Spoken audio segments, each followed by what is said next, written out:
지금으로부터 109년 전 1912년 4월 10일 영국의 사우샘프턴에서 떠나 미국의 뉴욕으로 향하는 첫 항해를 시작한 배가 있었습니다. 현재 가치로 따지면 4억 달러라고 하는 어마어마한 자금이 건조비로 투입된 이 배는 당시 최신 기술의 집약체였습니다. 그래서 신도 이 배를 침몰시킬 수 없다라고 하는 문구로 당시에 대대적으로 광고를 했다고 합니다. 당시에 그 배는 절대로 가라앉지 않는다라고 해서 불침함이라고 하는 별명을 가지고 있었다고 합니다. 당시 세계 최대 규모의 대표 해운 기업인 영국의 리버풀 화이트 스타 라인 회사의 소유인 그 배의 이름은 타이타닉이었습니다. 당시에 가장 화려하고 규모가 큰 호화 여객선이었던 타이타닉호는 항해를 시작한 지 5일 뒤인 1912년 4월 15일 새벽 2시 18분에 부류하던 빙산과 충돌한 후에 두동강 나면서 차가운 대서양 바닷속으로 침몰해 갔으며 결국 해저 3,821m 아래로 가라앉게 되었습니다. 무려 1,517명의 사람들이 목숨을 잃었고 승선 인원 총 2,228명 가운데 711명만 살아남은 최악의 대형 참사로 역사는 기록하고 있습니다. 1912년 4월 15일 안타까운 사고로 목숨을 잃은 1,517명의 사람들 가운데는 스코틀랜드 출신의 침례교 목사인 존 하퍼 목사님도 그 장소에 있었습니다. 글라스고와 런던 두 곳에서 교회를 목회했던 존 하퍼 목사님이 6살 된 딸과 함께 타이타닉에 승선한 이유는 미국의 무디 교회에서 설교를 할 약속이 되어 있었기 때문입니다. 당대에 영향력 있는 교회 중에 하나였던 무디 교회는 차기 담임 목회자로 그를 초빙하였고 그의 도착을 애타게 기다리고 있는 시간 가운데 있었습니다. 아내와 사별하고는 혼자 어린 딸을 키우던 존 하퍼 목사님은 타이타닉호가 빙산에 부딪힌 그 위기의 상황 속에서도 어린 딸을 구명정에 먼저 태우고는 자신도 구명정에 탈 수 있는 기회가 있었지만 자신을 구조하는 대신에 그 절박한 시간에 아직 예수님을 믿지 않는 영혼들에게 예수 그리스도의 복음을 전해야 되겠다라고 하는 마음을 가지고 예수 그리스도를 전하는 기회로 삼았습니다. 그런 이 사람 저 사람에게 달려가 간절함으로 전도를 시작했습니다. 드디어 배에 물이 본격적으로 들어오기 시작하자 그는 아직 구원받지 못한 사람들을 복음의 생명선에 태우는 일에 그의 모든 것을 쏟아부었습니다. 한 남성이 도움을 호소하자 나보다 당신이 더 구명조끼가 필요한 것 같다라고 말하면서 자신의 구명조끼를 벗어 그 사람에게 입혀줍니다. 배가 물속으로 빠져드는 마지막 순간까지 그는 사람들에게 예수 믿고 구원받을 것을 간절하게 호소합니다. 타이타닉호는 얼음투성이에 바다 깊숙이 빠져들어갔고 수백 명의 사람들이 구조에 여망이 없는 가운데 부유물을 의지한 채 바다 위에 힘겹게 떠 있었습니다. 존 하퍼 목사님의 몸이 식어가는 그 순간까지도 그가 할 수 있는 모든 최선을 다해 이리저리 힘겹게 움직이며 사람들에게 다가가 복음을 전합니다. 그는 체온저하로 곧 목숨을 잃을 위기 가운데 있었지만 자신을 돌보는 대신에 영광스러운 복음의 증인으로 그렇게 마지막까지 예수님을 전하는 전도하는 일과 함께 그의 생애를 하나님께 드리게 됩니다.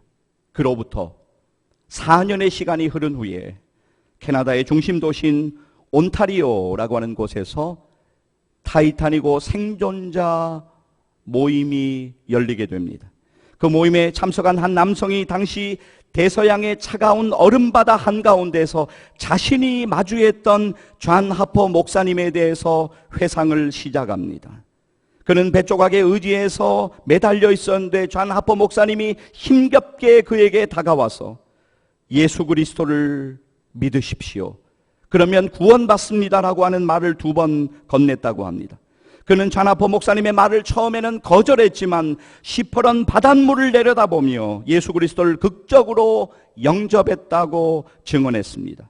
좌나포 목사님이 물속으로 잠겨갈 무렵 이 사람은 되돌아온 구명정에 의해서 구조가 된 것입니다.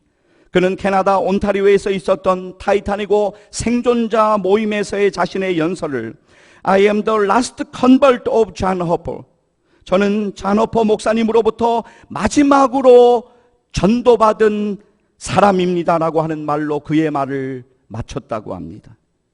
여러분이 잘 알고 있는 디모데후서 4장 2절 상반절은 우리에게 이렇게 말씀하고 있습니다.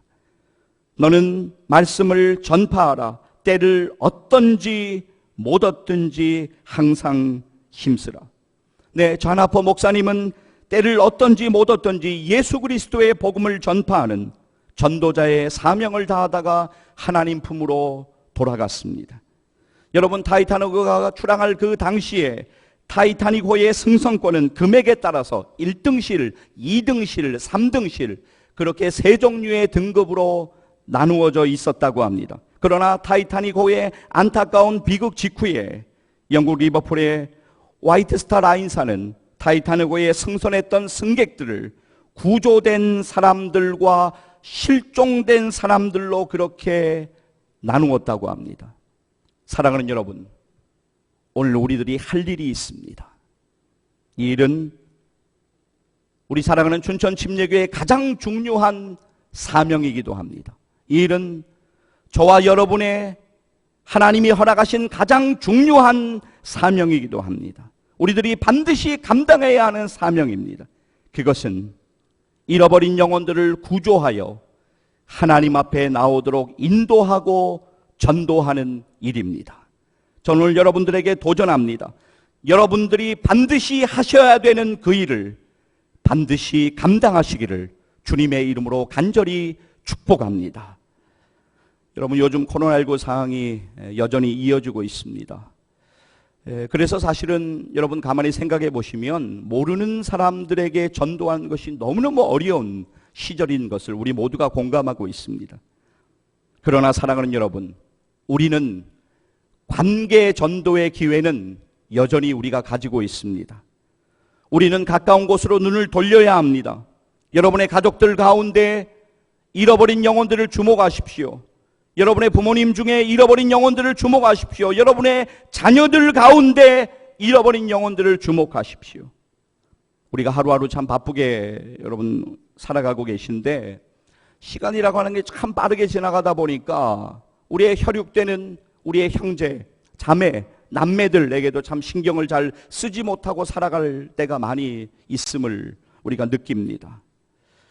그러나 사랑하는 여러분, 여러분의 형제, 여러분의 자매, 여러분의 남매 중에 잃어버린 영혼이 없는지 돌아보는 일은 무엇보다도 중요한 일입니다. 언제까지 우리가 미루겠습니까? 언제까지 우리가 핑계를 대겠습니까? 여러분의 친지들, 여러분의 가까운 친구들, 또 사업장과 직장의 동료들, 가까운 이웃들을 돌아보시기를 바랍니다.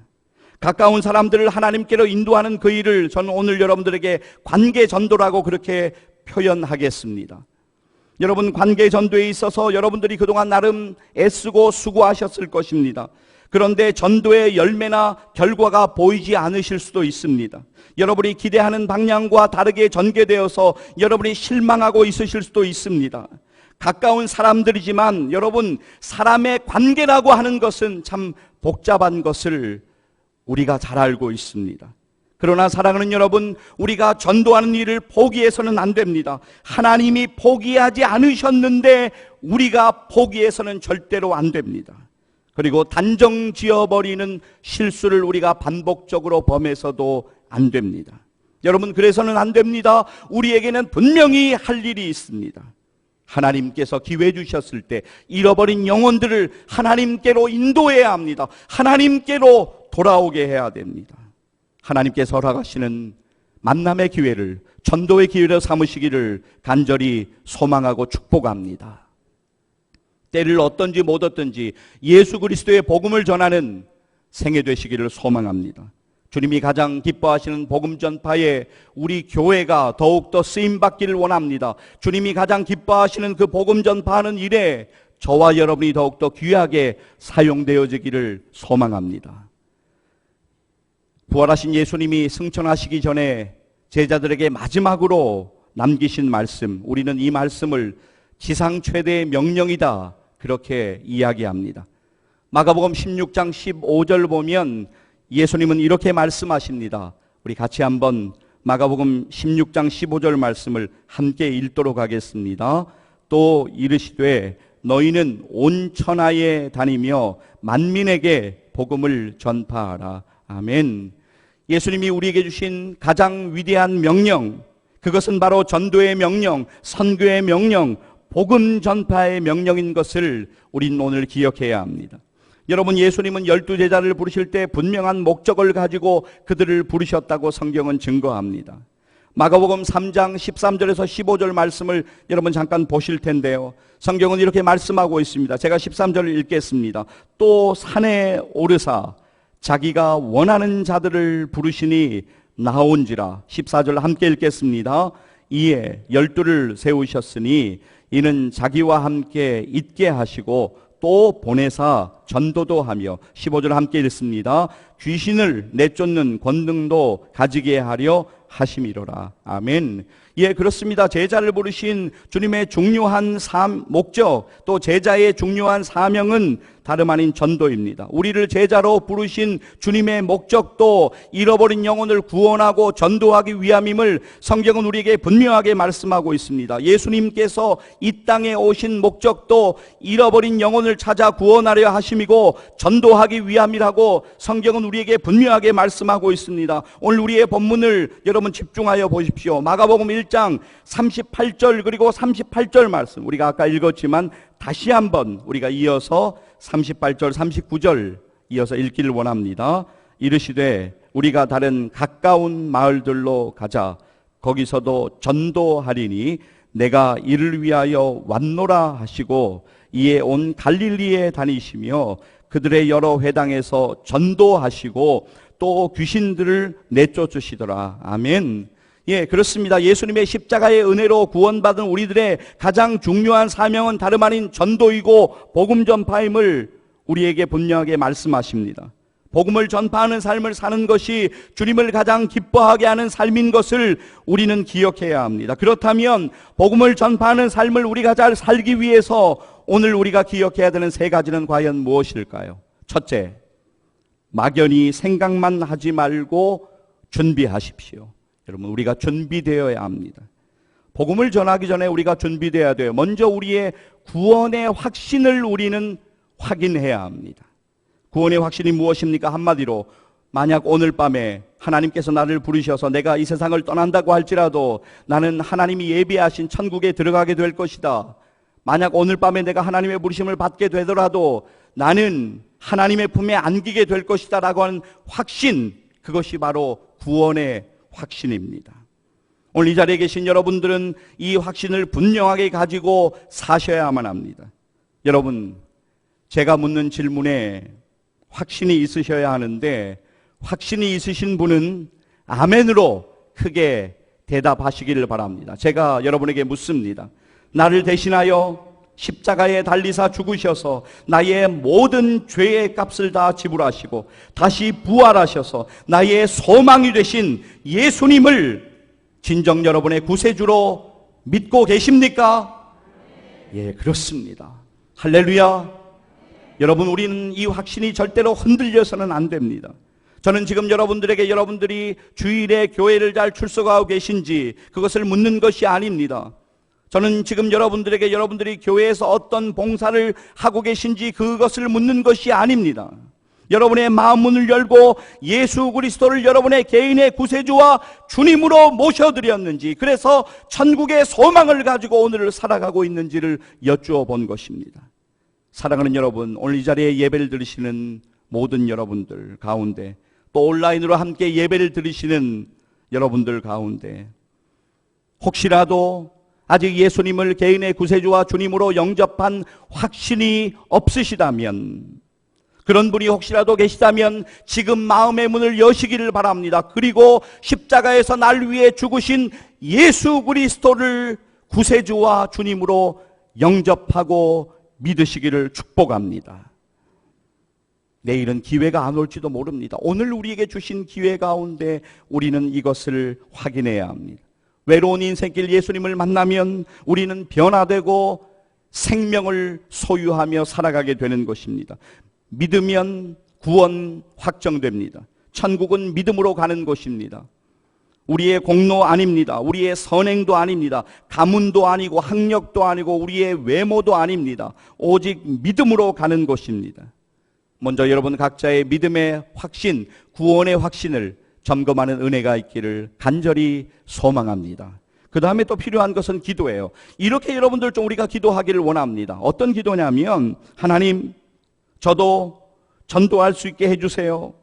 담대히 말할 수 있게 해주세요. 필요 적절한 말을 제 입에 담아주세요. 그래서 상대방이 마음 문을 열게 해주세요라고 이렇게 우리는 기도해야만 하는 것입니다. 여러분, 사도행전 4장을 보게 되면 사도들이 전도하기를 앞두고 복음 전하기를 앞두고 간절하게 기도하는 장면이 나오는데, 사도행전 4장 29절 말씀을 우리가 잠깐 보겠는데요. 같이 한번 우리 화면 보면서 잠깐 읽도록 하겠습니다.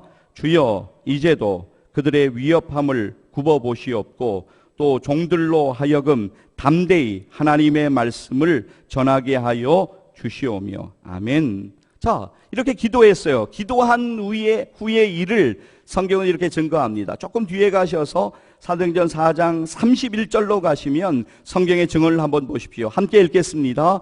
빌기를 다함에 모인 곳이 진동하더니 무리가 다 성령이 충만하여 담대히 하나님의 말씀을 전하니라. 아멘. 예, 하나님께서 그들의 기도를 응답해 주셨어요. 그들이 담대하게 복음을 전했다라고 하는 것이죠. 우리에게도 이런 은혜가 있기를 원합니다. 여러분, 전도 쉽습니까? 어렵습니다. 내 힘으로 하는 것이 절대로 아니에요. 근데 우리가 자꾸 착각합니다. 내가 뭔가 노력하면, 애쓰면 아니에요. 성령께서 도와주셔야 돼요. 하나님께서 전도 대상자의 마음 문을 열어주셔야 됩니다. 전도는 내 힘으로, 내 지혜로 하는 것이 절대로 아닙니다. 그러므로 전도하러 나가는 사람은 모든 상황 가운데 하나님의 도움을 구하며 기도로 준비해야 된다. 하나님의 도우심을 구해야 된다라고 하는 것을 기억하시면서 모든 상황 가운데 기도로 준비하는 은혜 있기를 간절히 소망합니다. 또한 말씀으로 무장해야 돼요. 여러분, 말씀으로 무장해야지만 담대하게 전도할 수 있습니다. 복음을 전할 수 있어요.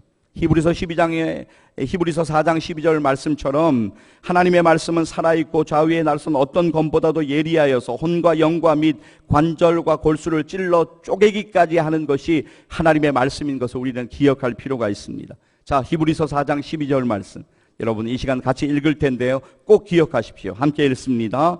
하나님의 말씀은 살아있고 활력이 있어 좌우의 날선 어떤 검보다도 예리하여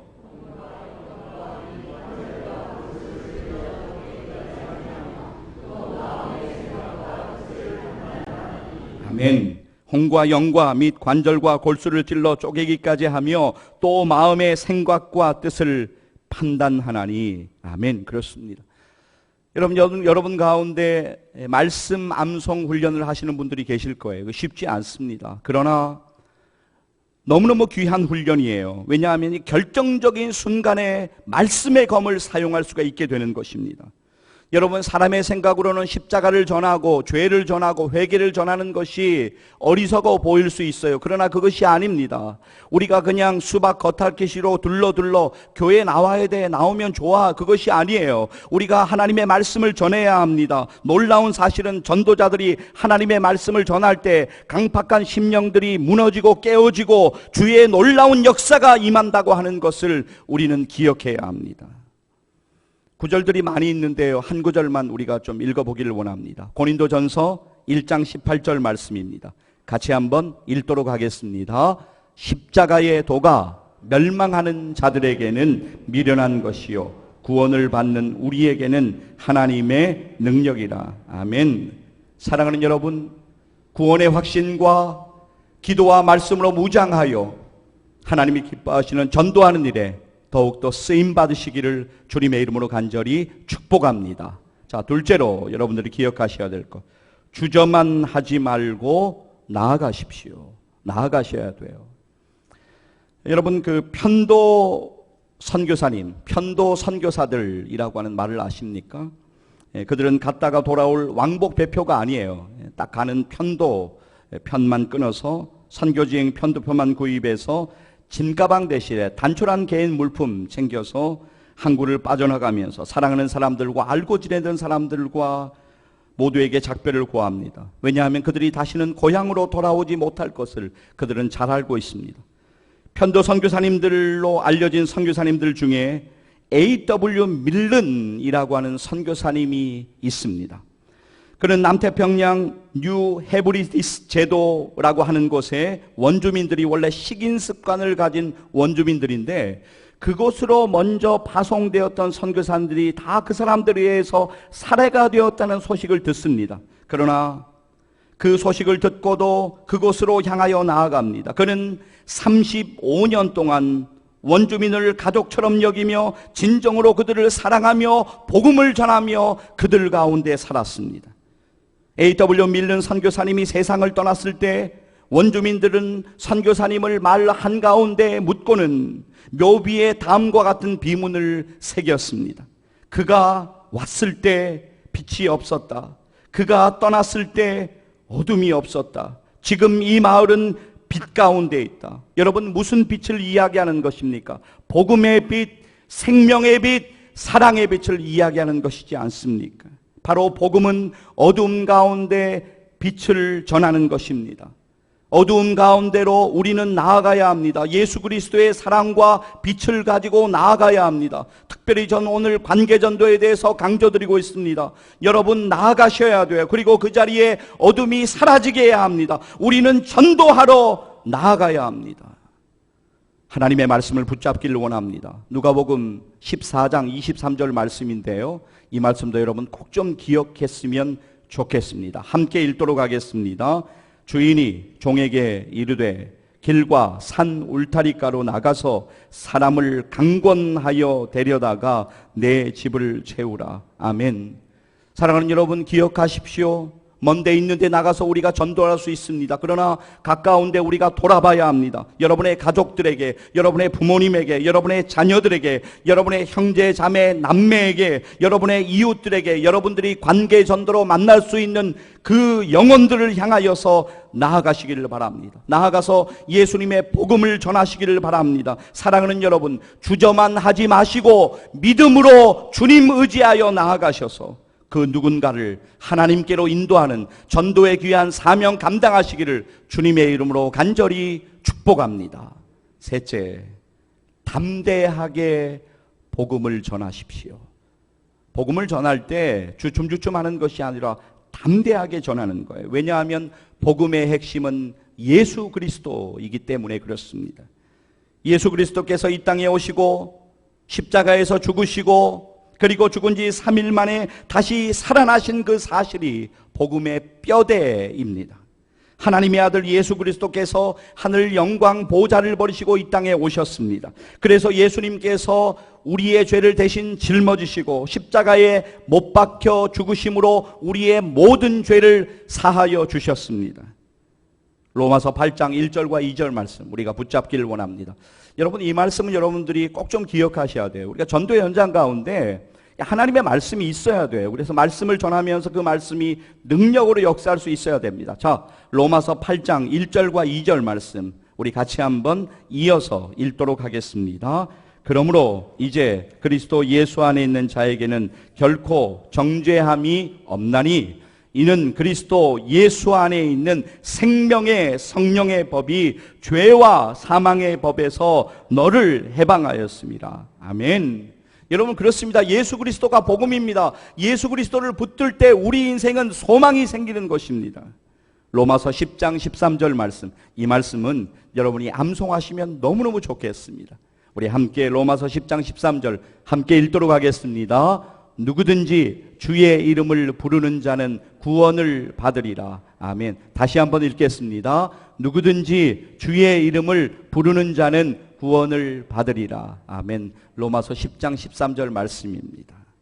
사랑하는 여러분, 관계전도의 모든 만난 가운데 우리를 두렵게 하는 많은 일들이 있고 우리를 주저하게 하는 많은 일들이 있지만 하나님의 능력, 주님의 은혜 부여잡고 담대하게 복음 전하여서 잃어버린 영혼을 하나님께로 돌아오는 귀한 사명 감당하시기를 주님의 이름으로 간절히 축복합니다. 애플 컴퍼니 여러분들 잘 아실 거예요. 공동 창시자였던 스티븐 잡스. 회사 초기에 회사의 성장이 제자리 걸음을 하자 효율적인 마케팅 전략을 짜기 위해서 고민을 합니다. 그러던 어느 날 당시 펩시콜라의 CEO였던 존 스칼리의 이야기를 듣게 됩니다. 그래서 그를 자기 회사로 영입하기로 마음을 먹고 애를 씁니다. 스컬리는 38살에 펩시콜라 회사의 사장이 되어서 펩시 세대를 공략하는 광고 전략으로 당시에 부동의 1위 자리를 지키고 있던 코카콜라를 넘어서서 펩시콜라가 1위 자리로 올라가게 만든 장본인이기도 했습니다.